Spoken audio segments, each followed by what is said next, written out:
దేవుడు అంటూ ఉన్నాడు, ఈలా ఏసి నేను పిలుస్తాను అని. ఆ కాలములో క్రీస్తు శకం 1948వ సంవత్సరంలో దేవుడు వాడినటువంటి ఈల ఎవరయ్యా అంటే ఈ వైజ్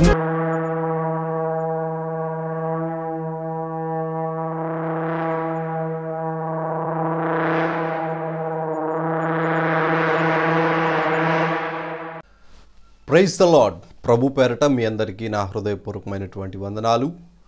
దేవుని మహాకృపను బట్టి ఈ రీతిగా ప్రకటన గ్రంథాన్ని మనందరము కలిసి దేవుని దగ్గర నేర్చుకోవడానికి ప్రభు ఇచ్చిన మహాకృపను బట్టి దేవాతి దేవునిని స్తుతిస్తూ ఉన్నాను. చాలామంది ఈ వీడియోలను చూస్తూ ఉన్నారు, అందును బట్టి దేవుని స్తుతిస్తూ ఉన్నాను. ఈ ప్రకటన గ్రంథంలో 5వ అధ్యాయం వరకు మనం ధ్యానం చేసాం. 6వ అధ్యాయంలోనికి వెళ్ళడానికి 2 ముఖ్యమైనటువంటి మాటలను మనం ధ్యానం చేశాం. ఒకటి, వాయుమండలంలో ఏమి జరుగుతూ ఉన్నది అని. రెండవదిగా, భూమి మీద క్రూర మృగమైనటువంటి వాడు రోమా పట్టణం నుంచి రావడం అనేటువంటి దానిని మనం చూసాం. ఈ దినాన అతి ప్రాముఖ్యమైనటువంటి దేవుని మందిరము గురించి ఈరోజు మనం ధ్యానం చేద్దాం. ఇశ్రాయేలీయులకు, దేవునికి, దేవుని మందిరానికి, అన్యజనులకు ఉన్నటువంటి సహవాసమును ఒకసారి మనం ధ్యానం చేయవలసిన వారమై ఉన్నాం. ఆ తరువాత ముందున్నటువంటి వాక్య భాగాల్లోనికి మనం వెళదాం. రైట్, మంచిది. ప్రార్థన చేసుకుని దేవుని యొక్క వాక్యాన్ని ధ్యానించుకుందాం. ప్రేమ కలిగిన తండ్రి, మహిమ కలిగిన మా యేసు ప్రభువా, నీకు వందనాలు, స్తుతులు, స్తోత్రాలు. జీవము కలిగిన తండ్రి, పరమందు సింహాసనాసీనుడైనటువంటి దేవునితో సమానముగా ఉండుట అయా తండ్రి విడిచిపెట్టకూడని భాగ్యమని ఎంచుకొనక మా కోసం శరీరమును ధరించుకొని దేవునితో మమ్మల్ని సమాధానపరచడానికి మీరు చేసిన కార్యమును బట్టి మిమ్మల్ని స్తుతిస్తూ ఉన్నాం, ఘనపరుస్తూ ఉన్నాం. అగ్నిగుండము నుంచి మమ్మల్ని తప్పించారు, నిత్య జీవమునకు వారసుల్నిగా చేశారు. మీరు మా జీవితాలలో చేసినటువంటి మేలులను బట్టి మీరు మాకిచ్చిన అతి ప్రాముఖ్యమైన, గొప్పదైన, విలువైన, మహిమ కలిగిన నీ రక్షణను బట్టి మిమ్మల్ని స్తుతిస్తూ ఉన్నాం. నమ్మకముగా నీ సన్నిధిలో నీ బిడ్డలుగా ఉండడానికి సహాయాన్ని దయచేయండి. దేవా, వీక్షిస్తున్న బిడ్డల కుటుంబాలందరినీ మీరు జ్ఞాపకం చేసుకునండి. ఏ ఒక్కరూ విడవబడకుండా రక్షణలోనికి రావడానికి సహాయాన్ని దయచేయండి తండ్రి. నాయన, ఇదిగో ప్రభా, మేము ప్రకటన గ్రంథమును ధ్యానిస్తూ ఉండగా మీరు మాతో మాట్లాడుతూ ఉన్నందుకు నీకు వందనాలు. మీ మాటలను మాత్రమే మేము అంగీకరించడానికి సహాయాన్ని దయచేయండి. నరుని ఆలోచన వాడి బాల్య దినముల నుంచి చెడ్డదని మీరు సెలవిచ్చారు. మా ఆలోచనలు, మా మాటలు వ్యర్థమైనటువంటివి నాయన. అయా, మీ నోటికి బోరగా నన్ను వాడుకొని మీరు మాతో మాట్లాడమని యేసయ్య పుణ్యనామమును అడిగి వేడుకొని ప్రారంభించుకుంటున్నాము తండ్రి, ఆమెన్. మంచిది. ఇక్కడ పరలోకంలో యేసుక్రీస్తు 6వ అధ్యాయం మొదటి ముద్రను విప్పదీయడానికంటే ముందు జరుగుతూ ఉన్నటువంటి సంగతులను గురించి మనం ధ్యానం చేస్తూ వచ్చాం. మొదటి ముద్రను విప్పదీయడానికి ప్రాముఖ్యమైనటువంటి ఆధారము మందిరము. చాలామంది భక్తులు బైబిల్లో ఉన్నటువంటి ఆధారాలు ఆ మందిరము దగ్గర వచ్చేటువంటి వివాదము వలన భూమి మీద ప్రపంచ యుద్ధము కూడా ప్రారంభము కాబోతూ ఉన్నది అనేటువంటి సంకేతాలు స్పష్టంగా తెలియజేయబడుతూ ఉన్నాయి. అయితే ఈ మందిరము ఎవరిది? మనందరికీ తెలుసు, ఇది ఇశ్రాయేలీయులు దేవుని కోసము కట్టించినటువంటి మందిరము. ప్రస్తుతానికి అక్కడ ఉన్నదా? లేదు. ఈ మందిరము యొక్క చరిత్ర, ఇశ్రాయేలీయుల యొక్క చరిత్ర మనకు తెలిస్తేనే ఈ ప్రకటన గ్రంథము దరిదాపుగా మనకు అర్థమైపోయినట్లే అన్న ఆలోచనలోనికి మనం వెళ్ళవచ్చు. ఏ రీతిగా ఇది మనం ధ్యానం చేయాలి, ఏ రీతిగా మనం అవగాహన చేసుకోవాలి అనంటే, దేవుడు భూమి మీద ఆదాముని, హవ్వను చేసినప్పుడు వారు పరిశుద్ధులుగానే ఉన్నారు. తర్వాత హవ్వ మాట ఇని పాడైపోయారు. పాడైపోయినటువంటి వారిని, ఆధ్యాత్మికంగా మరణించినటువంటి వారిని తిరిగి మరల వారి సంతానాన్ని జీవములోనికి తీసుకొని రావడానికి, ఆశీర్వాదము అనగా దేవునితో సహవాసము కలిగి జీవించడానికి దేవుడు అనాదిలోనే ఒక ప్రణాళికను ఏర్పాటు చేశారు. ఆ ప్రణాళికలో ఛాయ భూమి మీద ఇశ్రాయేలీయులకు దేవుడు అనుగ్రహించినటువంటి ధర్మశాస్త్రము, మందిరము. ఆధ్యాత్మికమైనటువంటి మందిరము మన హృదయాలలో దేవుడు కట్టబడుతూ ఉన్నటువంటి, దేవుని చేత కట్టబడుతూ ఉన్నటువంటి మందిరాలుగా మనమున్నాం. విలువైనటువంటి సజీవమైనటువంటి రాళ్లగాను, దేవునికి ఒక మందిరముగాను యావత్ ప్రపంచములో ఉన్నటువంటి వాళ్ళందరూ కూడా క్రీస్తును అంగీకరించినటువంటి వారు, ఎవరైతే పరిశుద్ధమైన జీవితాన్ని జీవిస్తూ ఉన్నారో వారందరూ కూడా దేవునికి ఒక మందిరముగాను, దేవుడు మనలో నివాసము చేసేటువంటి విధముగాను, మనందరము కూడా దేవునికి శ్రేష్టమైనటువంటి పిల్లలుగాను ఉండడానికి ఆ కాలంలోనే ఒక ప్రణాళికను దేవుడు రూపొందించాడు. ఆ ప్రణాళిక అమలు చేసేటువంటి విధానంలో మొదటిగా దేవుడు నమ్మకమైనటువంటి ఒక మనిషిని ఎన్నుకున్నాడు. ఆయన పేరు అబ్రహాము. ఈ అబ్రహాము గురించి ఆదికాండంలో మనం స్పష్టంగా తెలుసుకోవచ్చు.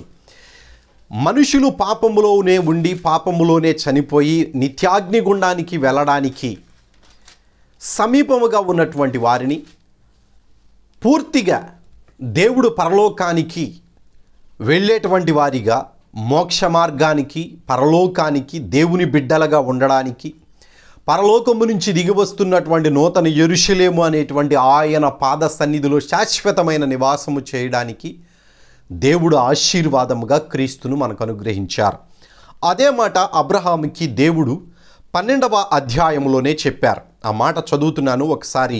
ఆదికాండము 12వ అధ్యాయము 2 నుంచి, నిన్ను గొప్ప జనముగా చేసి నిన్ను ఆశీర్వదించి నీ నామమును గొప్ప చేసేదను, నీవు ఆశీర్వాదముగా నుందువు, నిన్ను ఆశీర్వదించు వారిని ఆశీర్వదించేదను, నిన్ను శపించు వారిని శపించేదను, భూమి యొక్క సమస్త వంశములు నీ యందు ఆశీర్వదింపబడునని అబ్రహాముతో అనగా, దేవుడు అబ్రహాముకి ఒక వాగ్దానం చేశాడు.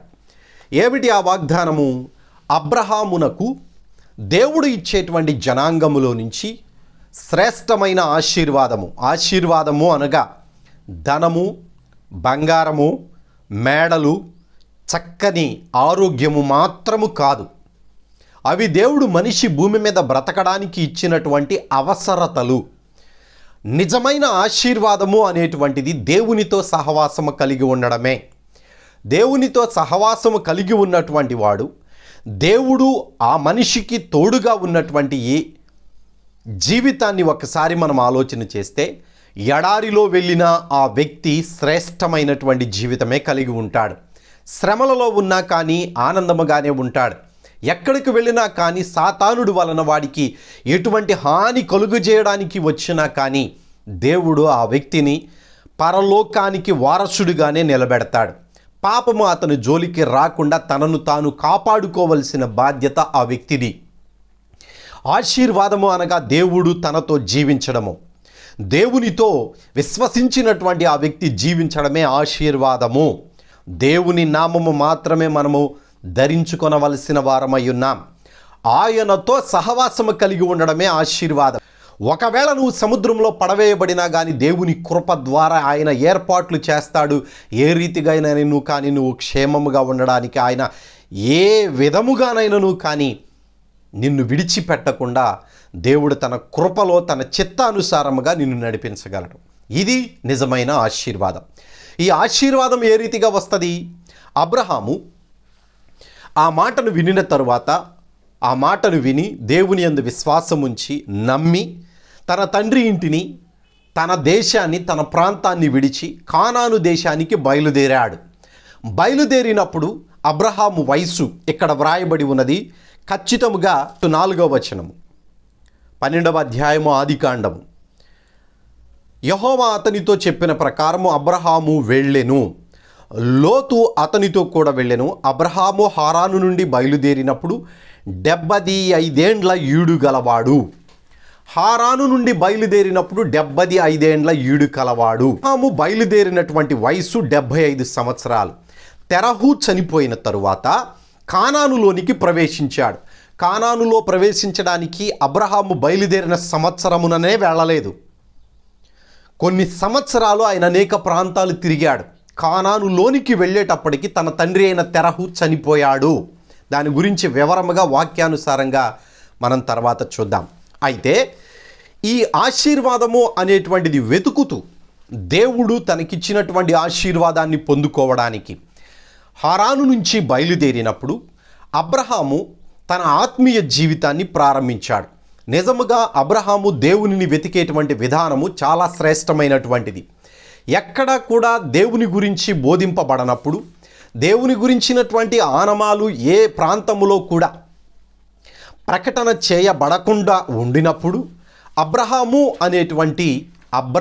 అనేటువంటి తెరహు కుమారుడు దేవునిని వెతికాడు. ఆ వెతకడములో కూడా తెరహు చాలా గొప్ప పాత్రను పోషించాడు. తెరహు, అబ్రహాము వారు బొమ్మలు అమ్ముకునేటువంటి వారు. దేవుళ్ళు అని చెప్పేసి ఆ బొమ్మలను అమ్ముకుంటూ ఉన్నప్పుడు, నైవేద్యాలు పెట్టేటువంటి ఆ కాలమున తెరహు లేనప్పుడు అబ్రహాము పెట్టవలసినటువంటి సమయంలో అతనిలో ఉన్నటువంటి ఆలోచనను తెరహు నివృత్తి చేశాడు. ఇవి బొమ్మలు మనం చేసినటువంటివి, వీటికి నైవేద్యం పెట్టడము అనేటువంటిది అవి తినవు అని చెప్పాడు. అప్పుడు అబ్రహాము ఆలోచన స్థిరపడి, నీవు ఇంత గొప్ప ఆలోచన మనుషులకు ఇచ్చినప్పుడు నువ్వెవరో మాకంటే గొప్పవాడు ఉన్నావు అని ఉపవాసములతోనూ ఎదురు చూసినప్పుడు దేవుడే తనను తాను అబ్రహాముకు పరిచయం చేసుకున్నాడు. అంత గొప్ప విశ్వాసము కలిగినటువంటి ఈ యొక్క అబ్రహామును దేవుడు తన స్నేహితుడిగా ఏర్పాటు చేసుకున్నాడు.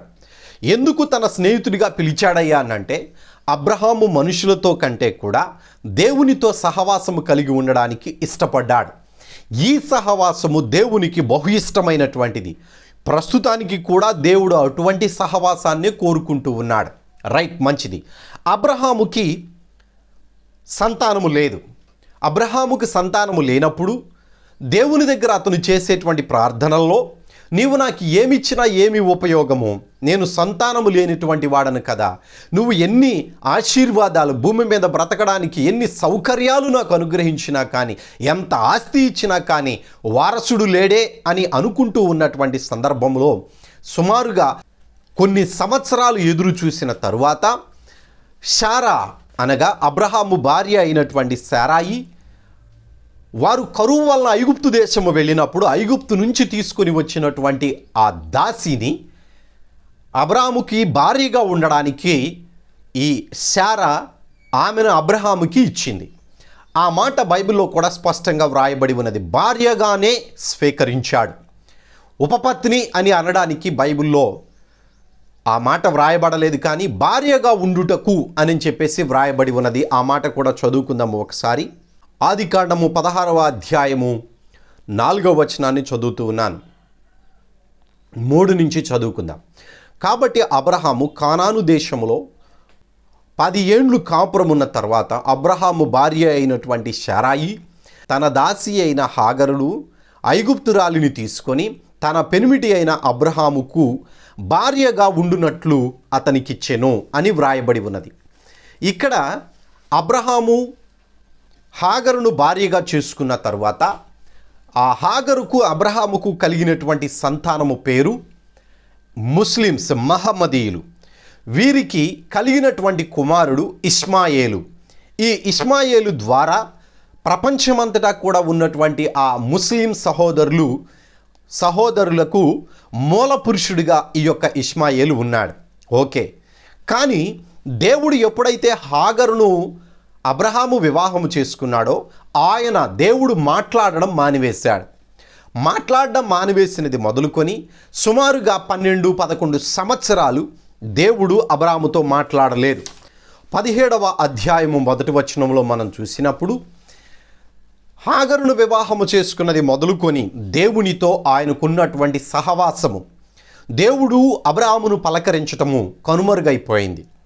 మరలా తిరిగి ప్రార్థన చేస్తూ ఉన్నప్పుడు సుమారుగా 99 సంవత్సరాలప్పుడు దేవుడు మరలా దర్శించి, అనగా 11 సంవత్సరాలు పైబడి దేవుడు అబ్రహాముతో మాట్లాడలేదు. ఈ హాగరు విషయమై నిందగలిగినటువంటి వాడిగా ఉన్నాడు. అనగా దేవుని యందు విశ్వాసం ఉంచకుండా దేవుడు తనకిచ్చినటువంటి భార్య అయినటువంటి శారా ద్వారా పిల్లలను ఇస్తాను అని దేవుడు వాగ్దానం చేసినటువంటి ఆ వాగ్దానము మీద నమ్మకము లేక హాగరును వివాహము చేసుకున్నాడు అనేటువంటి విషయాన్ని దేవుడు అబ్రహాముకు తెలియజేయడానికి 11 సంవత్సరాలు పైబడి అబ్రహాముతో దేవుడు మాట్లాడలేదు. ఆ తరువాత అబ్రహాముతో దేవుడు మాట్లాడి మొదటిగా ఏమంటున్నాడో చూడండి. 17వ అధ్యాయం 1వ వచనము.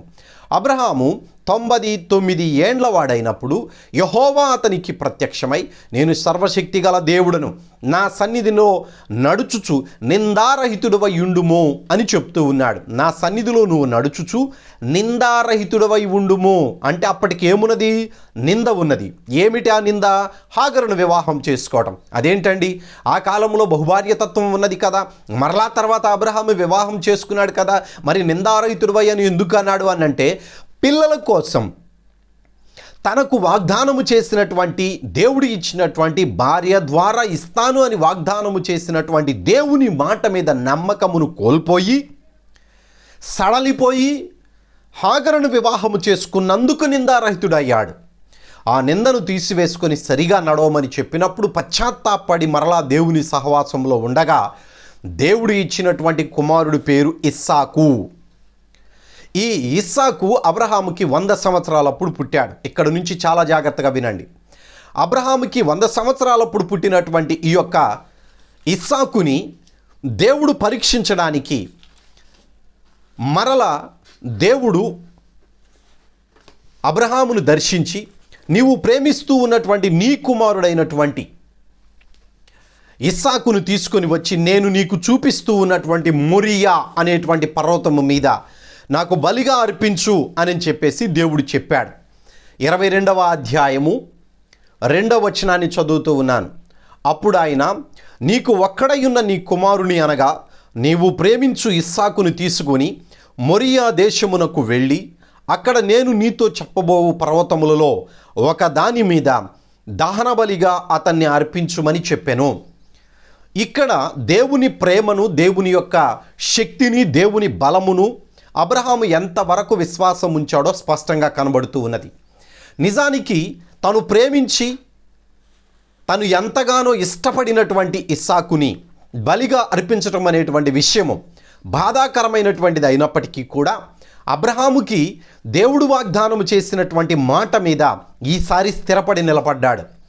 మొదటిలో పిల్లలను ఇవ్వలేదు అని చెప్పేసి హాగరును వివాహము చేసుకొని కొంచెము విశ్వాసములో దేవుని మీద ఉన్నటువంటి ఆ నమ్మకములో కొంచెము దిగజారినట్టుగా కనబడినది. కానీ ఈసారి అబ్రహాము ఏమనుకుంటున్నాడయ్యానంటే, దేవుడు ఇచ్చినటువంటి ఈ కుమారుడు నేను తీసుకువెళ్ళి దేవునికి అర్పించిన మరలా తిరిగి దేవుడు ఈ వ్యక్తిని జీవింపజేయడానికి. హెబ్రీయులకు రాసినటువంటి పత్రికలో ఆ మాట స్పష్టంగా వ్రాయబడి ఉన్నది. ఒకసారి చదువుకుందాం ఆ మాట కూడా. హెబ్రీయులకు రాసినటువంటి పత్రిక 11వ అధ్యాయము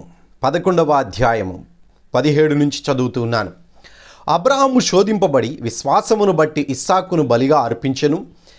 ఎవడు ఆ వాగ్దానమును సంతోషముతో అంగీకరించెనో, బలి ఇవ్వమన్నప్పుడు దేవుడిచ్చిన వాగ్దానమును అబ్రహాము సంతోషముతో అంగీకరించెనో, ఇస్సాకు వలనైనది నీ సంతానమనబడును అని ఎవనితో చెప్పబడెనో, ఆ అబ్రహాము మృతులను సైతము లేపుటకు దేవుడు శక్తిమంతుడని ఎంచినవాడై తన ఏకకుమారుని అర్పించి అని వ్రాయబడి ఉన్నది.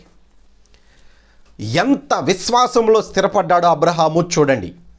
మొదట కొంచెము విశ్వాసంలో దిగజారిపోయినప్పుడు నిందారహితుడవై నా సన్నిధిలో నడుచుకోనుమని దేవుడు ఇచ్చిన వార్నింగ్, దేవుడు ఇచ్చిన మాట హృదయములో పెట్టుకొని స్థిరమైనటువంటి నమ్మకము కలిగిన వాడై తన కుమారుని బలి ఇవ్వడానికి వెళ్ళినప్పుడు ఆ విశ్వాసమును అంతక మించినటువంటి దేవుని మీద నమ్మకాన్ని అబ్రహాము జీవితంలో దేవుడు చూశాడు. అందుకనే అబ్రహాముని విశ్వాసులకు తండ్రిగా పిలిచాడు. ఇక్కడ ఆ మొరియా కొండ అనేటువంటిది ప్రపంచానికి నట్టనడుమ ఉన్నటువంటి ప్రాంతము. ఆ బలికి సిద్ధము చేసినప్పుడు దేవుడు మాట్లాడుతూ ఉన్నాడు. ఈ వెళ్ళే మార్గములో తన కుమారుని బలి ఇవ్వడానికి తీసుకొని వెళ్ళేటువంటి మార్గములో కుమారుడు అడుగుతూ ఉన్నాడు. అన్నీ ఉన్నాయి, కట్టెలు ఉన్నాయి, నిప్పు ఉన్నది, మరి ఆ పొట్టేలు ఎక్కడా అని చెప్పేసి అడుగుతూ ఉన్నప్పుడు దేవుడే చూసుకుంటాడు. యెహోవా ఈరే అనేటువంటి పేరు ఆ ప్రాంతానికి పెట్టి వచ్చారు. ఆ తర్వాత దేవుడు ఆ పిల్లవాడిని చంపవద్దు అని చెప్పాడు. అతన్ని తీసుకొని మరలా తిరిగి తన కుటుంబము దగ్గరికి వచ్చాడు. తన నివాసం చేస్తూ ఉన్నటువంటి గుడారానికి వచ్చాడు. అక్కడ నుంచి ఇస్సాకుకు వివాహమైంది. ఇస్సాకుకి మరలా యాకోబు, ఏశావు అనేటువంటి వాళ్ళిద్దరు పుట్టారు. ఆ ఏశావు అనేటువంటి ఆయన దేవునికి అంత ఇష్టానుసారుడైనటువంటి విధముగా లేడు, కానీ యాకోబును దేవుడు ప్రేమించాడు, యాకోబును దేవుడు ఆశీర్వదించాడు. యాకోబుకి 12 మంది కుమారులు. ఆ 12 మంది కుమారుల్లో యోసేపు అనేటువంటి ఆయన 11వ ఆయన.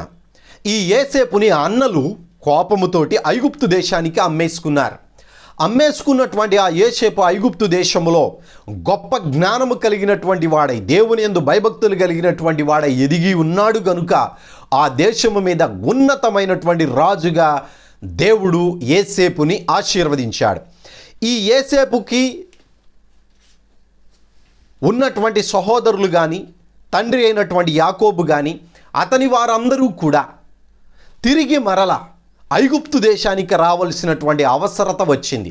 కరువు కాలంలో యోసేపు ఐగుప్తు దేశానికి రాజుగా ఉన్నప్పుడు తన సహోదరులందరూ కలిసి ధాన్యము కోసం ఎప్పుడైతే ఐగుప్తు దేశానికి వెళ్ళారో వారిని గుర్తుపట్టి, నా తండ్రి అయినటువంటి యాకోబు ఇంకా బ్రతికి ఉన్నాడా అని చెప్పేసి అడిగి రథాలను పంపించి యాకోబుని అతని కుటుంబం అంతటిని కూడా ఐగుప్తు దేశానికి తీసుకొని వచ్చారు.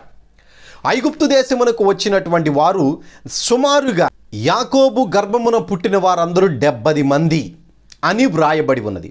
ఈ 70 మందిగా ఐగుప్తు దేశానికి యోసేపు బ్రతికి ఉన్నప్పుడు వచ్చినటువంటి ఈ 70 మంది యోసేపు చనిపోయిన తరువాత యోసేపుని ఎరుగినటువంటి వేరొక రాజు వచ్చేటంత వరకు సుమారుగా 430 సంవత్సరాలు వాళ్ళు ఐగుప్తు దేశంలో ఉన్నట్లుగా మనకు తెలుసు.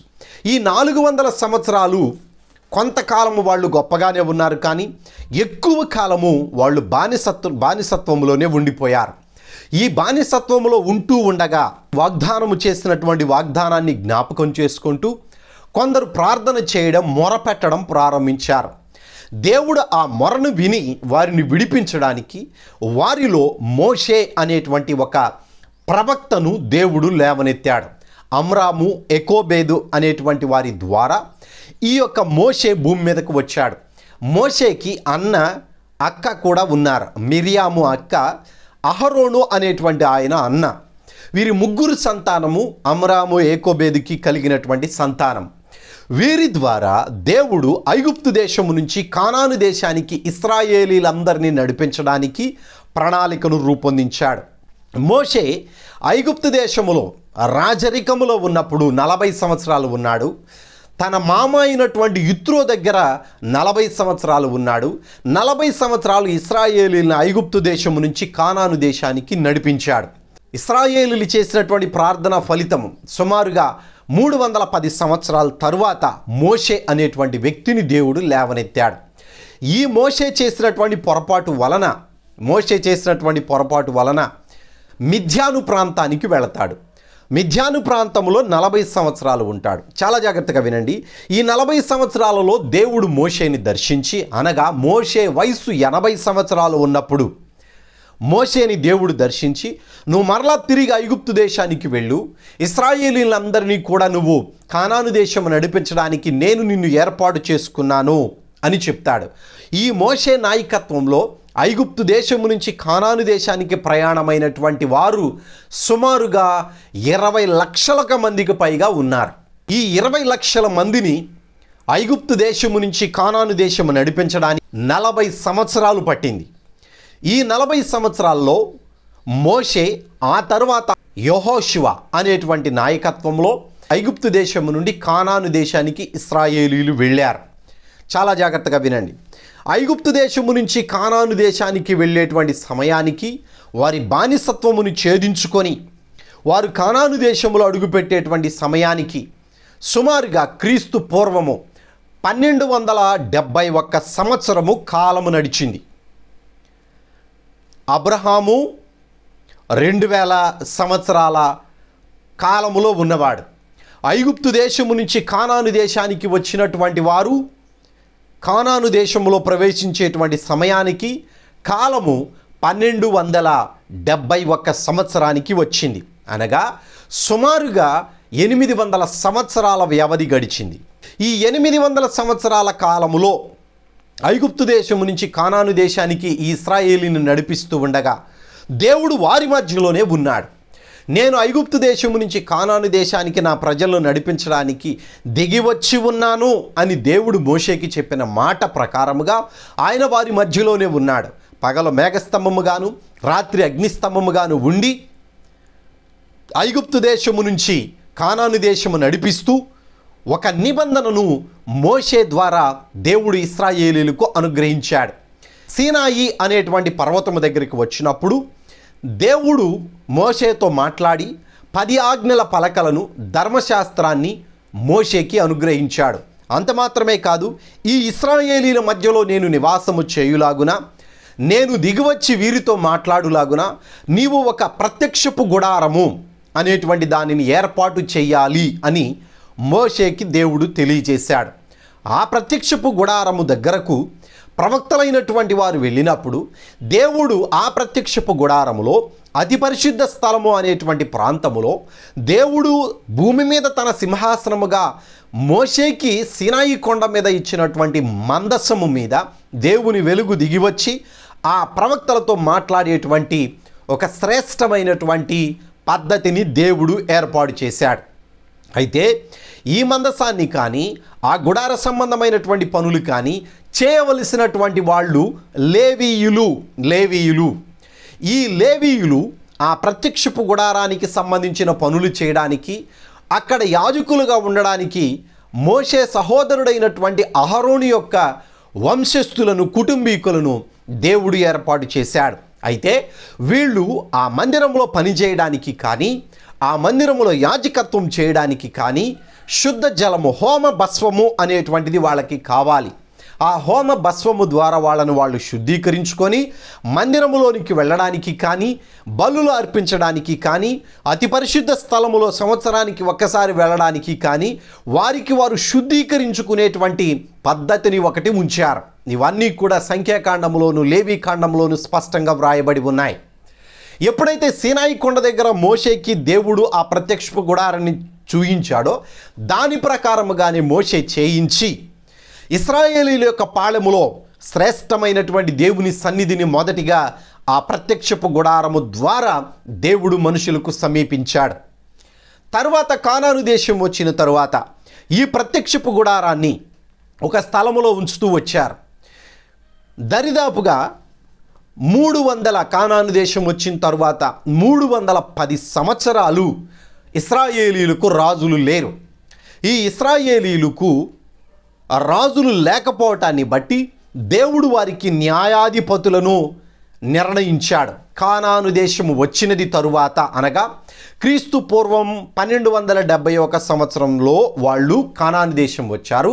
అక్కడ నుంచి 310 సంవత్సరాల వరకు న్యాయాధిపతులు ఆ దేశానికి రాజులుగాను, ప్రవక్తలుగాను, యాజకులుగాను ఉన్నారు. 3 కార్యాలు వాళ్లే చేశారు. తరువాత ప్రజలు ఏమని చెప్పారయ్యా అనంటే, చివరి న్యాయాధిపతి అయినటువంటి సమూయేలుకి, అయ్యా ప్రపంచ ధర్మము చొప్పున ఈ చుట్టుపక్కల ఉన్నటువంటి దేశాలలో లాగా మాకు కూడా ఒక రాజు కావాలి అని చెప్పేసి సమూయేలుని అడిగారు. ఈ సమూయేలు దేవుని దగ్గరికి వెళ్ళి ప్రార్థన చేసినప్పుడు దేవుడు ఒక మాట ఆ సమూయేలుతోటి చెప్పాడు. సమూయేలు, వాళ్ళు నెట్టివేసింది నిన్ను కాదు, నన్ను కూడా నెట్టివేశారు అని చెప్పేసి లోక సంబంధమైన మర్యాద చొప్పున వాళ్ళకు రాజుని దేవుడు సమూయేలు ద్వారా ఏర్పాటు చేయించాడు. మీ అందరికీ తెలుసు, ఆ మొదటి రాజు సౌలు కాలము క్రీస్తు పూర్వం 961-50 మధ్యకాలము నుంచి క్రీస్తు పూర్వము 920 వరకు, అనగా సుమారుగా 40 సంవత్సరాలు 920 నుంచి 960 సంవత్సరం వరకు, అనగా ఇది రివర్స్లో ఉంటుంది కాబట్టి మనం ఇటు నుంచి లెక్కేసుకోవాలి. ఆ తరువాత దావీదు రాజు అయ్యాడు. దావీదు రాజు అయినటువంటి కాలము 920 నుంచి 880 సంవత్సరం వరకు, అనగా 40 సంవత్సరాలు రాజుగా ఉన్నాడు. ఈ రాజుగా ఉన్నటువంటి కాలంలో దేవుడు దావీదును ఆశీర్వదించినటువంటి విధానము, గొర్రెల కాపరిగా ఉన్నటువంటి దావీదును తీసుకుని వెళ్ళి ఇశ్రాయేలీల దేశం మీద గొప్ప రాజుగా దేవుడు ఏర్పాటు చేసిన దానిని బట్టి దేవుడు దావీదును ఆశీర్వదించినటువంటి విధానములో దావీదు దేవుని మనస్సును గెలుచుకున్నాడు. నా హృదయానుసారుడు అని చెప్పేసే మాట దేవుడు పలికాడు. కొన్ని విషయాలలో పొరపాటు చేసినా మరలా తిరిగి దావీదు తప్పు సరిదిద్దుకొని దేవునికి ఇష్టానుసారుడుగానే ఉన్నాడు. ఇష్టానుసారుడిగా ఉన్నటువంటి దావీదు ఒక కాలములో తాను ఒక గొప్ప గృహాన్ని కట్టుకొని ఆ గృహంలో ఉండి చూస్తూ ఉండగా మోషే సీనాయి కొండ మీద దేవుని యొక్క ప్రణాళిక ప్రకారము చేయించిన మందసము, ప్రత్యక్షపు గుడారము ఆయన కన్నులకు కనబడింది. దేవుడు నన్ను ఎంతగా ఆశీర్వదించి ఎంతగా ఉన్నతమైనటువంటి స్థితిలో నన్ను ఉంచిన నా దేవుని యొక్క ప్రత్యక్షపు గుడారమునకు ఒక గొప్ప మందిరాన్ని కట్టాలి అనే ఆశ దావీదులో కలిగింది. దావీదులో కలిగినటువంటి ఆ ఆలోచనను ఆచరణలో పెట్టేటప్పుడు దేవుడు నాతాను అనేటువంటి ప్రవక్త ద్వారా దావీదికి ఒక హెచ్చరికను చేశాడు.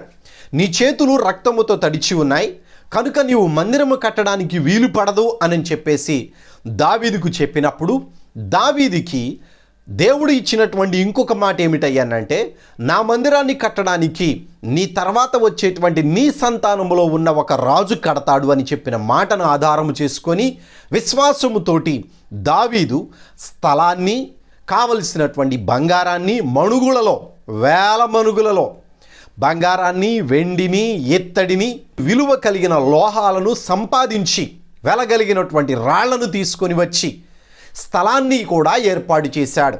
ఈ స్థలము విషయమే ఇప్పుడు మనం మాట్లాడుకుంటూ ఉన్నాం.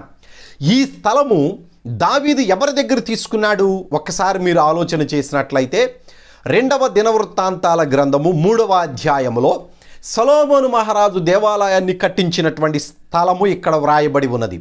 తరువాత సొలొమోను యెరూషలేములో తన తండ్రి అయిన దావీదునకు యెహోవా ప్రత్యక్షమైనప్పుడు మోరియా పర్వతమందు దావీదు సిద్ధపరచిన స్థలమున యెబూసీయుడైన ఒర్నాను కళ్ళమందు దావీదు ఏర్పరిచిన స్థలమున యెహోవాకు ఒక మందిరము కట్టనారంభించెను. ఈ స్థలం ఎక్కడది? ఒర్నాను అనేటువంటి యెబూసీయుడైనటువంటి ఒక వ్యక్తిది. చాలా జాగ్రత్తగా గమనించండి. ఈ స్థలము ఈ వాక్యములోనే మనం ముందు ఒక చోట చెప్పుకున్నాం. అది ఎక్కడ? అబ్రహాము తన కుమారుడైనటువంటి ఇస్సాకును బలి ఇవ్వడానికి తీసుకుని వెళ్ళినటువంటి స్థలము మోరియా పర్వతము. అదే మోరియా పర్వతము మీద దేవుని మందిరాన్ని కట్టడానికి దేవుడు ఆ స్థలాన్ని పోకుండా విడిచిపెట్టకుండా తీసుకుని వచ్చాడు. ఇక్కడ చాలా జాగ్రత్తగా గమనించండి. అబ్రహాముకి ఇస్సాకు పుట్టిన తరువాత ఆ ఇస్సాకును బలి ఇవ్వడానికి తీసుకుని వెళ్ళినటువంటి స్థలము ప్రపంచానికి నట్ట నడుమ ఉన్నటువంటి స్థలము. అబ్రహాముకు దేవుడు వాగ్దానము చేసినటువంటి స్థలము. దావీదుకి తన మందిరాన్ని కట్టడానికి ప్రత్యక్షమై చూయించినటువంటి స్థలము. ఎందుకు దేవుడు ఈ స్థలాన్ని ఇంతగా ఇష్టపడుతున్నాడయ్యానంటే, ఈ భూమి ఆరిన నేలగా బయటకు తీయడానికంటే ముందు దేవుడు తన పాదములను పెట్టుకున్నటువంటి స్థలము కూడా అక్కడే. యావత్తు భూమి అందంతటా ఆయన పాదమున్నది. కానీ తనకు దేవునికి ఇష్టమైనటువంటి స్తుతి యాగములు అర్పించేటువంటి వాళ్ళు అనగా లూసిఫరు వాడి సమూహము ఉన్నటువంటి స్థలము అక్కడే. అందుకనే నీ అంతగా వచ్చినటువంటి వాడు ఆ స్థలాన్ని విడిచిపెట్టకుండా ఇశ్రాయేలీయుల దగ్గర నుంచి ఆ స్థలం తీసుకోవడానికి ఎన్నో తిప్పలు పడతా ఉన్నాడు. చూద్దాం రండి అదే విషయాన్ని. ఇక్కడ సొలొమోను మహారాజు దేవాలయాన్ని కట్టడానికి ప్రారంభించినటువంటి స్థలము ఒర్నాను కళ్ళము. ఆ కళ్ళము దావీదు కొన్నాడు. దావీదు దాన్ని ఏర్పాటు చేసి రాళ్లను, బంగారాన్ని, వెండిని, ఇత్తడిని కావలసిన ప్రతి దాన్ని కూడా ఏర్పాటు చేసి సిద్ధపరిచి ఉంచాడు. సొలొమోను దాన్ని కట్టడం ప్రారంభించినది మొదలుకొని 7 సంవత్సరాలకు ఆ మందిరాన్ని కంప్లీట్ చేశాడు. మందిరాన్ని కంప్లీట్ చేసినటువంటి సొలొమోను బహుజ్ఞానము కలిగిన వాడు. చక్కగా దేవుడు ఏ రీతిగా అయితే చెప్పాడో ఆ రీతిగానే మందిరాన్ని కట్టించాడు.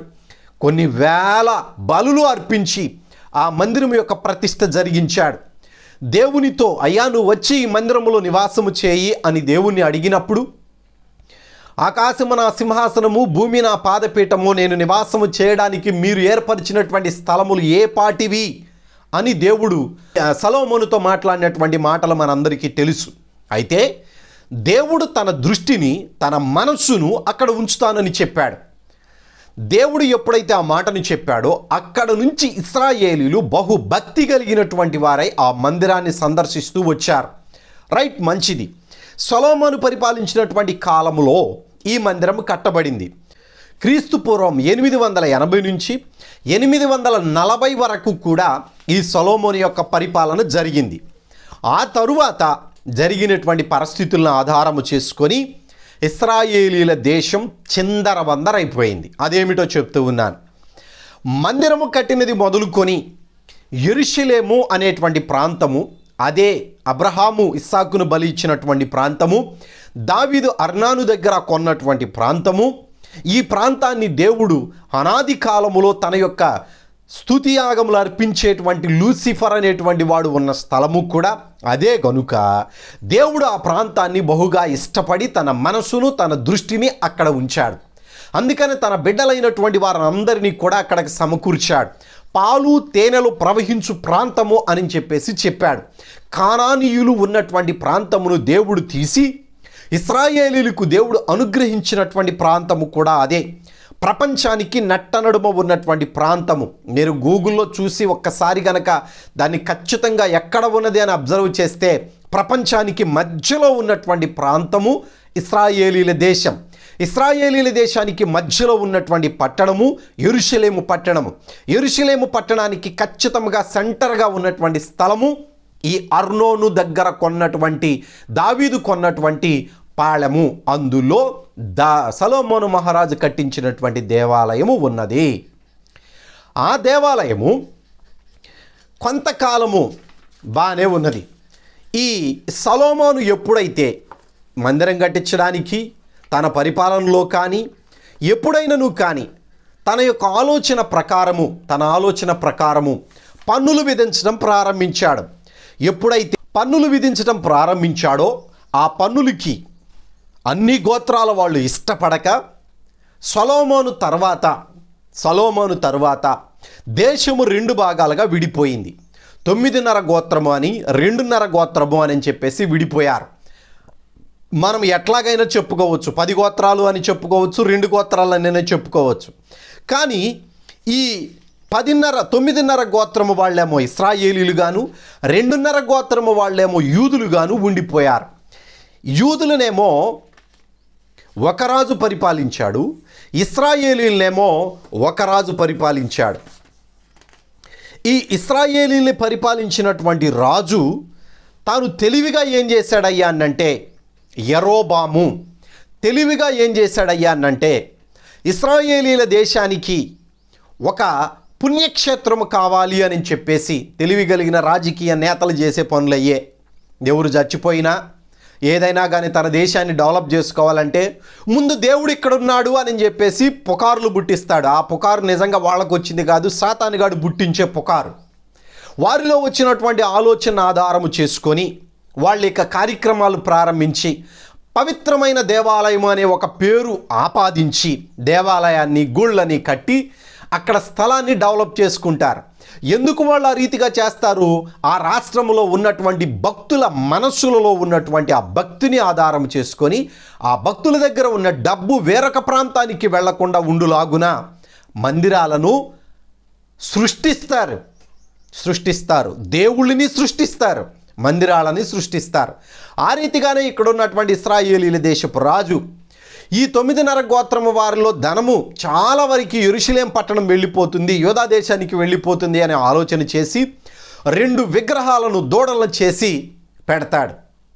పెట్టినప్పుడు ఇక మిమ్మల్ని ఐగుప్తు దేశము నుంచి తీసుకువచ్చినటువంటి దేవుడు ఈయనే అని చెప్పేసి ఆ దూడలను పెట్టి పాపమునకు తెరదీస్తాడు, విగ్రహారాధనకు తెరదీసినటువంటి ఈ ఇశ్రాయేలీలు నిజమైన దేవునిని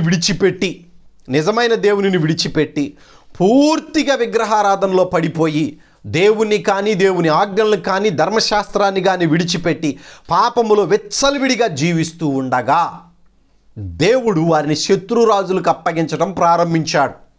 వారు ప్రార్థన చేసినప్పుడు మరలా రావడం, మరలా తిరిగి శత్రురాజులకు అప్పగించడం, ఈ రీతిగా జరుగుతూ ఉన్నటువంటి కాలంలో వారు పూర్తిగా పాపమునకు బానిసైపోయినటువంటి క్షణాన, అనగా క్రీస్తు పూర్వము 722వ సంవత్సరంలో దేవుడు ఈ ఇశ్రాయేలీల దేశాన్ని చల్లాచెదరు చేశాడు. అనగా షల్మనేషేరు అనేటువంటి రాజు వచ్చి ఇశ్రాయేలీల దేశాన్ని పూర్తిగా లేకుండా తుడిచిపెట్టి క్రీస్తు పూర్వం 722వ సంవత్సరంలో చెరగొని తీసుకొని వెళ్ళిపోయారు. నా మాట జాగ్రత్తగా ఆలకించండి. అప్పటి నుంచి క్రీస్తు పూర్వం 722వ సంవత్సరం నుంచి క్రీస్తు శకము 1948వ సంవత్సరం వరకు ఇశ్రాయేలీలు ఒక దేశముగా లేరు. ప్రపంచమంతటా చెల్లాచెదరు చేయబడ్డారు. ఇది మనందరికీ తెలిసినటువంటి సత్యమే. కొంచెం స్పీడ్గా చెప్తున్నాను, చెప్పవలసింది చాలా ఉన్నది కాబట్టి దయచేసి ఆలకించాలని ప్రభు పేరట మనవి చేస్తూ ఉన్నాను. ఎప్పుడైతే ఈ షల్మనేషేరు అనేటువంటి రాజు వచ్చి ఇశ్రాయేలీని పూర్తిగా లేకుండా చేశారో ఆ మాటలు మనము రాజుల గ్రంథము 2వ రాజుల గ్రంథం 18వ అధ్యాయము 9-10 వచనాల్లో మనం చూడవచ్చు. అక్కడ షల్మనేషేరు వచ్చి తీసుకొని వెళ్ళిపోయినది మొదలుకొని 2670 సంవత్సరాలు వాళ్ళు ఒక దేశముగా లేరు. ఎన్ని సంవత్సరాలు? 2670 సంవత్సరాలు. క్రీస్తు పూర్వం 722 నుంచి క్రీస్తు శకం 1948వ సంవత్సరం వరకు ఒక దేశముగా వాళ్ళు లేరు. ఆ తర్వాత యూదుల్లో ఉన్నటువంటి ఆ 2 గోత్రాల వీళ్ళు కూడా తన సహోదరులైనటువంటి ఇశ్రాయేలీలు చేసినటువంటి పాపాన్ని చేస్తూ వచ్చారు.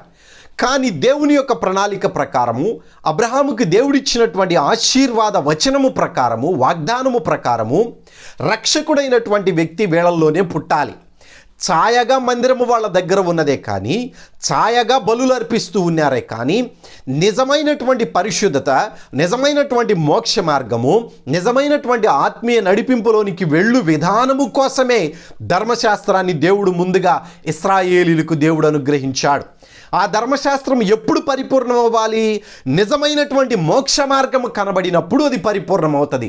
ఆ మోక్ష మార్గము రావడానికి ఇశ్రాయేలీల్లో ఉన్నటువంటి యూద జనాంగాన్ని దేవుడు శేషముగా మిగిలించి ఉంచాడు. ఆ శేషం ఎప్పటి వరకు ఉన్నదయ్యా? ఎప్పటి వరకు ఉన్నది? యేసుక్రీస్తు పుట్టి చనిపోయి పునరుద్ధానుడై తిరిగి లేచి వెళ్ళిపోయిన తరువాత క్రీస్తు శకం 70వ సంవత్సరం వరకు ఉన్నది. అనగా ఇశ్రాయేలీలనేమో 19 మంది రాజులు పరిపాలించారు, యూదులనేమో 21 మంది రాజులు పరిపాలించారు. ఈ రాజులు ఏళ్లలో ఒక రాణి కూడా ఉంది. ఈ రాజులు పరిపాలించిన తరువాత నెబుకద్నెజర్ అనేటువంటి రాజు యూదా దేశం మీదకు వచ్చాడు. యోధా దేశం మీదకి ఆయన ఇంతకుముందు వచ్చినప్పుడు ఆ యోధా దేశంలో ఉన్న వారిని అందరినీ కూడా కొంతమందిని ఇబ్బంది పెట్టి మందిరము దగ్గరికి వెళ్ళి, మందిరములో ఉన్నటువంటి సొలొమోను మహారాజు కట్టించినటువంటి ఆ మందిరములోనికి వెళ్ళి, దేవుని నిబంధన మందసము ఉన్నటువంటి ఆ మందిరములోనికి వెళ్ళి అక్కడ కొన్ని ఉపకరణాలను తీసుకొని వెళ్ళిపోయాడు బబులోను రాజు. ఆ తర్వాత మరల యూదా దేశానికి వచ్చాడు. ఆ యూదా దేశానికి వచ్చినటువంటి కాలము క్రీస్తు పూర్వము 586వ సంవత్సరము. ఈ 586వ సంవత్సరములో వచ్చినటువంటి నెబుకద్నెజర్ యూదులందరినీ కూడా కొద్దిగా గొప్ప మందిని విడిచిపెట్టి చాలా వరకు వాళ్ళను బానిసలుగా తీసుకొని వెళ్ళిపోయాడు. బానిసలుగా వెళ్ళిపోయినటువంటి వారిలో దానియేలు, షడ్రకు, మేషకు, అబేద్నెగో అనేటువంటి వారు బబులోను దేశానికి బానిసలుగా వెళ్ళిపోయారు. కానీ దేవుని మహాకృపను బట్టి దానియేలుని దేవుడు ఆశీర్వదించి అభిషిక్తుడైనటువంటి వాడు వచ్చేటువంటి అభిషిక్తుడైనటువంటి మెస్సయ్య వచ్చే విధానాన్ని దానియేలునకు తెలియజేశాడు. నెబుకద్నెజర్ యొక్క ఆధ్వర్యంలో వారు పూర్తిగా చెదరిపోయినా కానీ, దానియేలు చేసిన ప్రార్థన కానీ, ఎజ్రా నెహెమ్యాలు చేసినటువంటి ప్రార్థనలు కానీ, యూదులు చేసినటువంటి ప్రార్థనలు కానీ, మరలా దేవుడు వాగ్దానము చేసినటువంటి దానిని జ్ఞాపకం చేసుకొని 70 సంవత్సరాలకు తిరిగి మరలా వచ్చేటువంటి కార్యక్రమాన్ని ఏర్పాటు చేశాడు. వీరిలో దానియేలు ఒకడు, మొర్దుకై ఒకడు, ఎజ్రా నెహెమ్యాలు ఉన్నారు. దేవుని యొక్క వాగ్దానం నెరవేరే సమయానికి మరలా తిరిగి యూదులు వారి దేశానికి వచ్చారు. ఇక్కడ ఒక మాట గమనించాలి. ఎప్పుడైతే నెబుకద్నెజరు యూదులను చెరగొని తీసుకొని వచ్చాడో, ఆ చెరగొని తీసుకొని వచ్చేటప్పుడు తన ఉపకరణాలు కొన్నిటిని తీసుకొని వచ్చాడు కదా. అంతకు ముందు దండయాత్ర చేసినప్పుడు. కానీ అసలు పూర్తిగా నాశనం చేయడానికి వచ్చినప్పుడు యిర్మీయా కాలంలో పూర్తిగా దేవాలయాన్ని నేలమట్టము చేసి వెళ్ళాడు. ఎందుకు నేలమట్టం చేశాడయ్యానంటే, దావీదు మహారాజు సమకూర్చినటువంటి బంగారము కానీ, విలువ కలిగిన రాళ్ళు కానీ, వెండి కానీ, ఇత్తడి కానీ, ఉపకరణాలు కానీ అన్నిటినీ కొల్లగొట్టుకొని తీసుకొని పోయాడు నెబుకద్నెజర్ తన దేశానికి. అక్కడ మందిరము లేదు. సొలొమోను మహారాజు కట్టించినటువంటి మందిరము నెబుకద్నెజర్ పడగొట్టాడు. ఆ నెబుకద్నెజర్ పడగొట్టినటువంటి మందిరం పడగొట్టడం మాత్రమే కాకుండా అక్కడ అగ్నిని రాచబెట్టి వెళ్ళిపోయాడు. ఎందుకు అగ్నిని రాచబెట్టాడు? రాయికి మధ్యలో ఉన్నటువంటి బంగారము కరిగి మరలా తిరిగి స్వాధీనం చేసుకోవచ్చు అనే ఉద్దేశముతోటి తగలబెట్టడం కూడా జరిగింది. అంతవరకు మొదటి మందిరము పూర్తి అయిపోయింది. మొదటి మందిరాన్ని పడగొట్టారు. ఎప్పుడైతే 70 సంవత్సరాలు గడిచిన తర్వాత ఇందాక మనం చెప్పుకున్నట్లుగా దానియేలు గారు కానీ, భక్తులు కానీ, మొర్దుకై కానీ వీళ్ళు ప్రార్థన చేయడం ప్రారంభించారో భక్తుల ప్రార్థనలు దేవుని యొక్క వాగ్దానం నెరవేరేటువంటి సమయానికి మరలా తిరిగి ఇశ్రాయేలీల దేశానికి ఎజ్రా నెహెమ్యాల ఆధ్వర్యములో తిరిగి వచ్చినటువంటి వారు మందిరాన్ని కట్టడం ప్రారంభించారు. మొదట మందిరం గుడారములో ఉన్నది. అది గుడార సంబంధమైనటువంటిది. సొలొమోను మహారాజు కట్టించినటువంటి మందిరము మొదటి మందిరముగాను, ఎజ్రా నెహెమ్యాలు తిరిగి వచ్చిన తర్వాత కట్టించినటువంటి మందిరము రెండవ మందిరముగాను పేర్కొనబడింది. సొలొమోను మహారాజు కట్టించినటువంటి స్థలము, అదే స్థలములో మరలా తిరిగి ఎజ్రా నెహెమ్యాలు మందిరాన్ని కట్టించారు. మందిరము సొలొమోను మహారాజు కట్టించినటువంటి మందిరము వలె లేదు. చాలా చిన్నదిగాను, అందులో కూడా ఆ మందిరములో మందసము లేదు. సొలొమోను మహారాజు కట్టించినటువంటి దేవాలయములో ఉన్న మందసాన్ని యిర్మీయా గారు నెబుకద్నెజర్ ఆ మందిరాన్ని పడగొట్టేటానికి ముందే ఈ యొక్క మందసాన్ని యిర్మీయా గారు ఒక ప్రత్యేకమైనటువంటి స్థలానికి తీసుకొని వెళ్ళాడు. అది ఎక్కడ ఉందో ఏమిటో మనం తర్వాత ఆలోచిద్దాం. యిర్మీయా గారు తీసుకువెళ్ళినటువంటి ఆ మందసము ఆ తర్వాత కనబడలేదు. ఈ మధ్య కనబడింది అని చెప్పేసి చెప్తూ ఉన్నారు. దాని గురించి మనం తర్వాత మాట్లాడుకుందాం. రెండవ మందిరం ఎజ్రా నెహెమ్యాలు జెరుబ్బాబెలు నాయకత్వంలో కట్టినటువంటి మందిరములో మందసము లేదు. అయితే దానిని చిన్న మందిరముగా కట్టారు. ఆ కాలానికి బ్రతికి ఉన్నటువంటి వారు, సొలొమోను మహారాజు మందిరమును చూసినటువంటి వారు ఎలుగెత్తి ఏడ్చి, ఆ మందిరము ఎదుట సాగిలపడి ఏడ్చి, దేవుని ఎదుట వారు చేసిన పాపాలను జ్ఞాపకం చేసుకొని బహు గొప్పగా ఏడ్చి పశ్చాత్తాపడి అక్కడి నుంచి వెళ్ళిపోయారు. గమనించండి, మరలా తిరిగి వచ్చినటువంటి యూదులు రెండవసారి కట్టినటువంటి ఆ మందిరములో ఆరాధనలు, బలులు జరుగుతూ ఉన్నప్పటికీ కూడా, ఆ మందిరములో దేవునికి కొన్ని కార్యాలు చేస్తూ ఉన్నప్పటికీ కూడా ఆ మందిరము కొంతకాలానికి ఆ కందకముల విషయంలో కానీ, మందిరము విషయంలో కానీ, యెరూషలేము పట్టణము కట్టబడేటువంటి విషయంలో కానీ కొంత మరమ్మతులు చేయవలసి వచ్చింది. ఈ మరమ్మతులు చేసేటువంటి కాలానికి ఎవరు ఉన్నారు? హేరోదు మహారాజు ఉన్నాడు. హేరోదు మహారాజు కాలంలో మరలా తిరిగి మందిరానికి మరమ్మతులు చేశాడు. మరమ్మతులు ఎన్ని సంవత్సరాలు చేశాడయ్యా? ఈయన 40 సంవత్సరాలు పైబడి చేశాడు. రెండవ మందిరం కట్టబడినటువంటి కాలమేమో 20 సంవత్సరాలు. దానికి మరమ్మతులు చేసినటువంటి కాలము, హేరోదు చేసినటువంటి మరమ్మతులు ఎన్ని సంవత్సరాలు చేశాడయ్యా అంటే 40 సంవత్సరాలు చేశాడు. ఇక్కడ దానియేలుకు దేవుడు ఇచ్చినటువంటి ప్రవచనం నెరవేరింది. అదేమిటయ్యానంటే చూడండి, ఇక్కడ యెరూషలేమును మరలా కట్టించవచ్చునని ఆజ్ఞ బయలుదేరిన సమయము మొదలుకొని అభిషిక్తుడు అధిపతి వచ్చు వరకు 7 వారాలు. మీకు తెలుసా, ఈ హేరోదు మహారాజు మరమ్మతులు చేయించాలి, యెరూషలేమును మరలా కట్టించాలి అని ఆజ్ఞ బయలుదేరిన మొదలుకొని ఖచ్చితంగా 49 సంవత్సరాలకు యేసుక్రీస్తు పుట్టాడు. యేసుక్రీస్తు భూమి మీద ఉన్నప్పుడు మరమ్మతులు చేయించినటువంటి ఆ మందిరము ఎజ్రా నెహెమ్యాలు జెరుబ్బాబెలు నాయకత్వంలో కట్టినటువంటి మందిరము. యేసుక్రీస్తు శిష్యులు యేసుక్రీస్తుకి ఆ మందిరాన్ని చూపిస్తూ, చూడు ఈ మందిరాన్ని ఎంత గొప్పగా ఘనముగా కట్టారో అని చెప్పేసి చెప్తూ ఉండగా యేసుక్రీస్తు ఒక మాట అంటాడు. ఈ మందిరము రాయి మీద రాయి ఉండకుండా పడగొట్టబడును అనేటువంటి మాట యేసుక్రీస్తు చెప్తారు. ఆయన శరీరధారిగా 33.5 సంవత్సరాలు భూమి మీద ఉన్న కాలములో చెప్పినటువంటి ప్రవచనాలలో ఒక ప్రవచనం.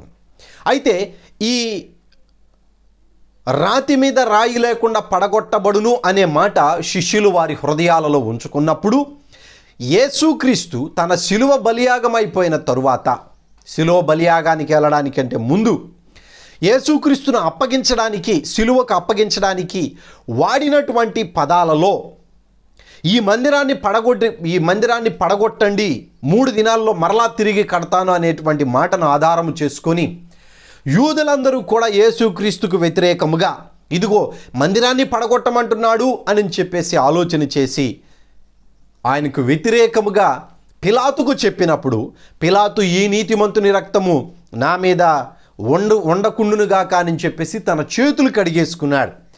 కానీ యూదులేమన్నారు ఆ మాటకి, ఈ నీతిమంతుని రక్తము మా మీదను మా పిల్లల మీదను ఉండునుగాక అని చెప్పేసి వాళ్లకు వాళ్లే శాపాన్ని కొని తెచ్చుకున్నారు.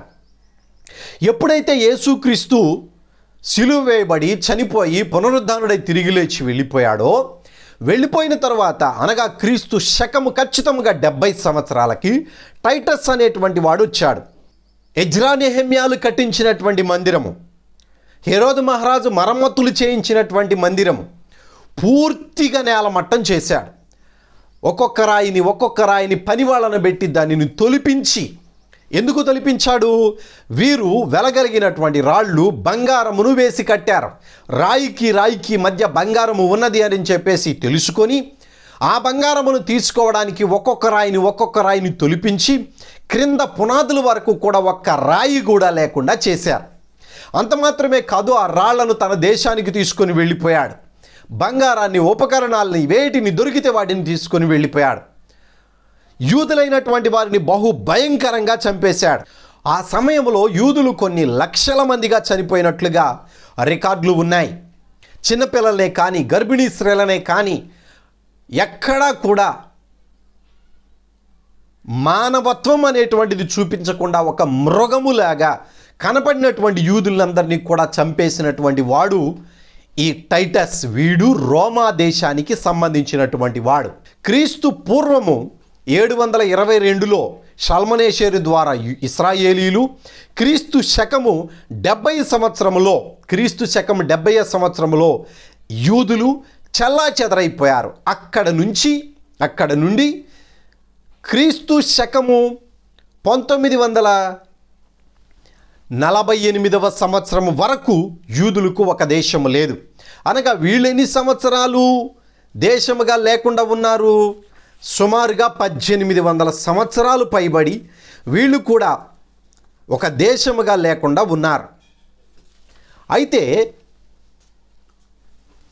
వీళ్ళు చెల్లాచెదరైపోయేటువంటి కాలానికి అంతకు ముందే దేవుడు తన యొక్క ప్రణాళికను ప్రవక్తల ద్వారా యూదులకు, ఇశ్రాయేలీలకు తెలియచేశారు. మీరు ఒకసారి యెహెజ్కేలు గ్రంథము 37వ అధ్యాయము 21వ వచనము, 22వ వచనము, 23వ వచనము, 36వ అధ్యాయము 24వ వచనము, 39వ అధ్యాయము 25, 26 వచనాలు, యెషయా గ్రంథం 43వ అధ్యాయము 5, 6 వచనాలు చూసినట్లయితే దేవుడు వాగ్దానం చేశాడు, మరలా తిరిగి ఇశ్రాయేలీయులను సమకూరుస్తాను అని. చాలామంది అంటారు ఇది సాధ్యమయ్యే పనేనా అంటారు. 1948వ సంవత్సరంలో దేవుడు తన చెప్పినటువంటి మాట ప్రకారముగా ప్రపంచమంతటా చెదరిపోయినటువంటి ఇశ్రాయేలీయులను, యూదులను 1000 సంవత్సరాల తర్వాత మరలా తిరిగి వారిని ఆదేశానికే సమకూర్చాడు. అబ్రహాముకు దేవుడు వాగ్దానం చేసినటువంటి ఆదేశమే, ఆ పాలు తేనెలో ప్రవహించేటువంటి ఆదేశమే, ఐగుప్తు దేశము నుంచి కానాను దేశానికి వచ్చినటువంటి ఆ ఇశ్రాయేలీయుల దేశానికే దేవుడు మరలా సమకూర్చాడు. ఇప్పటికీ కూడా కొంతమంది వెళుతూనే ఉన్నారు. క్రీస్తు శకము 1948వ సంవత్సరంలో చేరినటువంటి ఇశ్రాయేలీయులు దేవుని వాగ్దాన ప్రకారముగా వాళ్ళు సమకూర్చబడ్డారు. ఏ రీతిగానో ఒక మాట చెప్పి నేను ముందుకు వెళ్తాను. 1948వ సంవత్సరం వరకు, అంతకు ముందు 2వ ప్రపంచ యుద్ధము జరిగింది. ఈ 2వ ప్రపంచ యుద్ధములో బ్రిటిష్ వాళ్ళు భయంకరంగా 10 సంవత్సరాల నుంచి పోరాడుతూ ఉన్నారు. కానీ వాళ్ళకు విజయం రాలేదు. రెండు పక్షాల ఉన్నటువంటి వారు విపరీతముగా పోరాడుకోవటం వలన బ్రిటిష్ వారిని ఆశ్రయించినటువంటి ఒక యవనస్తుడు, వైజ్ మ్యాన్ అనేటువంటి ఒక యవనస్తుడు వారి దగ్గరికి వెళ్ళి వారితో ఒక మాట చెప్పాడు. మీకు జయము కలిగేటువంటి విధముగా ఒక ఆయుధాన్ని నేను ఇస్తాను. ఆ ఆయుధాన్ని మీరు వాడిన తరువాత మరలా తిరిగి మీరు జయాన్ని గనక పొందుకుంటే నేను అడిగినటువంటి పనిని నాకు చేసి పెట్టాలి అంటాడు. నువ్వు నాకు విజయాన్ని ఇప్పించాలే కానీ ఏది అడిగినా మేము చేస్తాము అని చెప్పేసి ఆ బ్రిటిష్ వాళ్ళు వాగ్దానం ఇచ్చిన తరువాత, మాట ఇచ్చిన తరువాత అగ్రిమెంట్ రూపంలోనికి దానిని మార్చి ఈ వైజ్మాన్ అనేటువంటి వ్యక్తి అణుబాంబును తీసుకొని వచ్చి ఆ బ్రిటిష్ వారికి అప్పగిస్తాడు. వాళ్ళు దానిని ప్రయోగించి ఆ రెండవ ప్రపంచ యుద్ధంలో జయాన్ని పొందుకుంటారు. జాగ్రత్తగా వినండి. ఆ తరువాత వాళ్ళు జయాన్ని పొందుకున్నటువంటి ఆ సందర్భం ఈ యొక్క వైజ్ మ్యాన్ని పిలిపిస్తారు. అప్పుడు వస్తాడు ఈ వైజ్ మ్యాన్. ముందు వచ్చినటువంటి విధానములు కాదు. ఒక యూదుడు ఏ రీతిగా అయితే వస్తాడో, వస్త్రధారణ, ఆ వస్త్రాలు ఏ రీతిగా ధరించుకుంటాడో అదే విధముగా వస్త్రాలు వేసుకొని వాళ్ళ దగ్గరకు వచ్చి రెండు చేతులు చాచి అప్పుడు చెప్తూ ఉన్నాడు, నా పితరుడైనటువంటి అబ్రహాము, నా రాజు అయినటువంటి దావీదు, నా వంశముల వాళ్ళు, నా గోత్రీకులందరూ కూడా యావత్ ప్రపంచమంతటా చెదరిపోయి ఉన్నారు. క్రీస్తు పూర్వం 722వ సంవత్సరంలో సల్మనేషేరు చేతిలోను, క్రీస్తు శకము 70వ సంవత్సరంలో టైటస్ అనేటువంటి రాజు చేతిలోను నా వాళ్లకు ఒక దేశం లేదు. కానీ నా దేవుడు యెహెజ్కేలు గ్రంథములోను, యెషయా గ్రంథములోను వాగ్దానము చేసినటువంటి విధానముగా మరలా తిరిగి నా దేశాన్ని నాకు ఇస్తాడు అనే నమ్మకముతోటి నేను మీకు సహాయము చేశాను. కాబట్టి ఇప్పుడు ఆ దేశము నాకు కావాలి, ఆ ప్రాంతము నాకు కావాలి అని నిలబడినప్పుడు బ్రిటిష్ వాళ్ళు ఒక్క మాట కూడా మాట్లాడకుండా ఆ వ్యక్తి చెప్పినటువంటి మాటను ఆధారం చేసుకొని బ్రిటిష్ వాళ్ళు ఈ యొక్క వైజ్ మ్యాన్కి ఒక జనరల్ని అప్పగించి ఒక విమానాన్ని ఇచ్చి కొన్ని పత్రికలను తీసుకొని ఏ దేశము గురించి అయితే ఈ యొక్క వైజ్ మ్యాన్ చెప్పాడో ఆ కాలానికి ఆ ప్రాంతంలో టర్కీ వాళ్ళు నివాసం చేస్తూ ఉన్నారు. ఆ ప్రాంతానికి వెళ్ళి విమానముల నుంచి కొన్ని కరపత్రాలు కింద పడవేశారు. ఆ పత్రాలు చదువుకొని యుద్ధము జరగబోతుంది అని చెప్పేసి అక్కడ ఉన్నటువంటి ఆ యొక్క టర్కీ వాళ్ళు ఆ దేశాన్ని విడిచిపెట్టి వెళ్ళిపోయారు. ఈ యొక్క వైజ్ మ్యాన్ అనేటువంటి వ్యక్తి అప్పుడు ఉన్నటువంటి సామాజిక మాధ్యమాలలో ఇశ్రాయేలీయులకు దేవుడు మరలా దేశాన్ని ఇచ్చాడు అని చెప్పేసి ఒక వాగ్దానాన్ని, ఒక మాటను ప్రకటన చేశాడు. ఆ మాట నెరవేరినటువంటి విధానం ఎట్లాగూ బైబిల్లో వ్రాయబడి ఉన్నదయ్యా అంటే జకర్యా గ్రంథము 10వ అధ్యాయము 8-9 వచనాల్లో స్పష్టంగా వ్రాయబడి ఉన్నది. ఒకసారి చదువుకుందాం ఆ మాట. జకర్యా గ్రంథము 10వ అధ్యాయము 9-10 వచనాలు చదువుతూ ఉన్నాను. నేను వారిని విమోచించి ఉన్నాను గనుక వారిని ఈలవేసి పిలిచి సమకూర్చెదను. మునుపు విస్తరించినట్లు వారు విస్తరించుదురు. దేవుడు అంటూ ఉన్నాడు, ఈల వేసి నేను పిలుస్తాను అని. ఆ కాలములో క్రీస్తు శకం 1948వ సంవత్సరంలో దేవుడు వాడినటువంటి ఈల ఎవరయ్యా అంటే ఈ వైజ్ మ్యాన్. ఇతని ద్వారా చుట్టుపక్కల ఉన్నటువంటి దేశాలలో ఉన్న యూదులను తిరిగి తీసుకొని మరలా ఆ ఇశ్రాయేలీల దేశానికి దేవుడు నడిపించాడు. ఎన్నో దర్శనాలు మనం చూసాం. ఆ దర్శనాలన్నీ ఇప్పుడు వివరింపబడవు. కానీ ఈ రీతిగా ఇశ్రాయేలీల దేశం మరలా ఏర్పడింది కొన్ని వేల సంవత్సరాల తరువాత. అనగా ఇశ్రాయేలీలేమో 2670 సంవత్సరాల తర్వాత 1800 సంవత్సరాల పైబడినటువంటి ఈ యూదులు కూడా, చెదరిపోయినటువంటి యూదులు కూడా మరలా తిరిగి ఒకే దేశముగా వచ్చాడు. ఈ వాగ్దానాలన్నీ యెహెజ్కేలు గ్రంథంలో స్పష్టంగా వ్రాయబడి ఉన్నాయి. తిరిగి వచ్చినటువంటి ఈ యొక్క ఇశ్రాయేలీలు యూదులు వారు దేశంలోనికి అయితే వచ్చారు.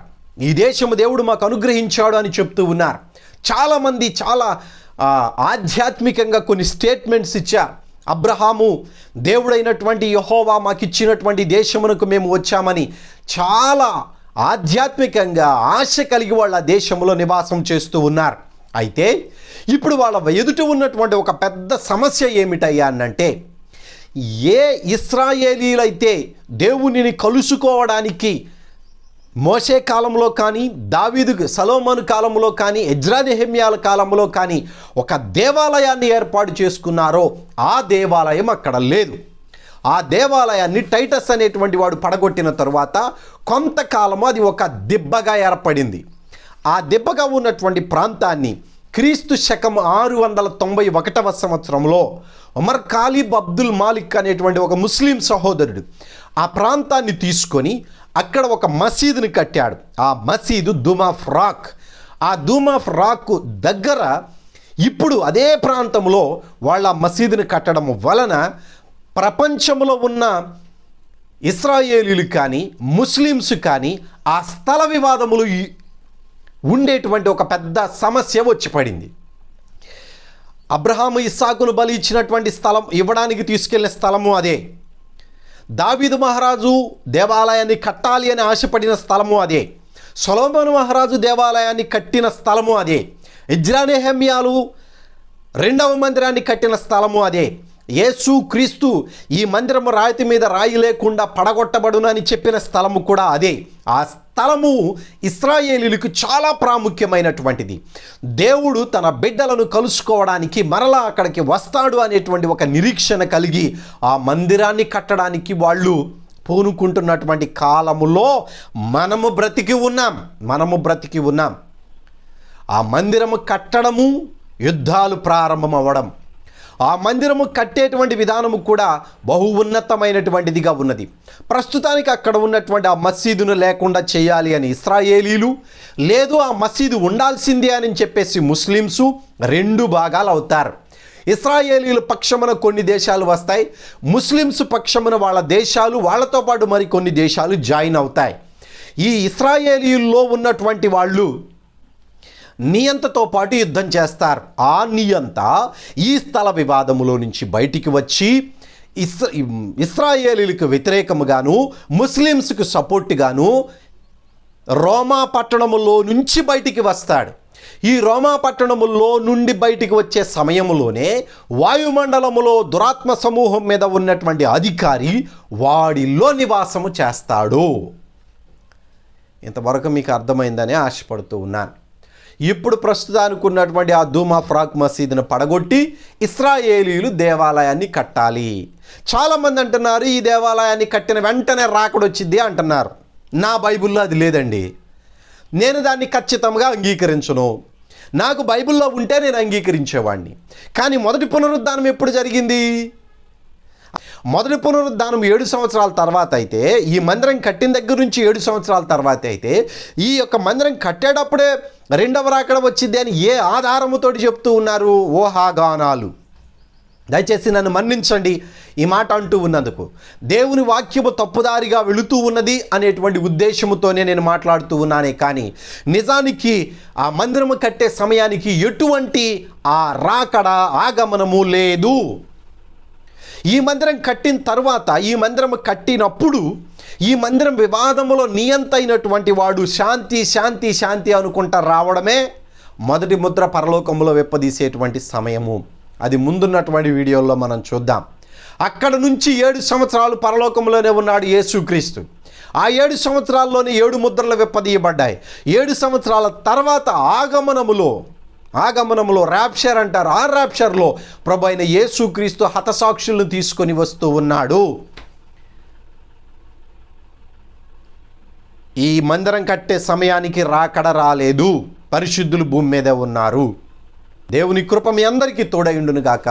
వందనాలు. సెలవు తీసుకుందాం.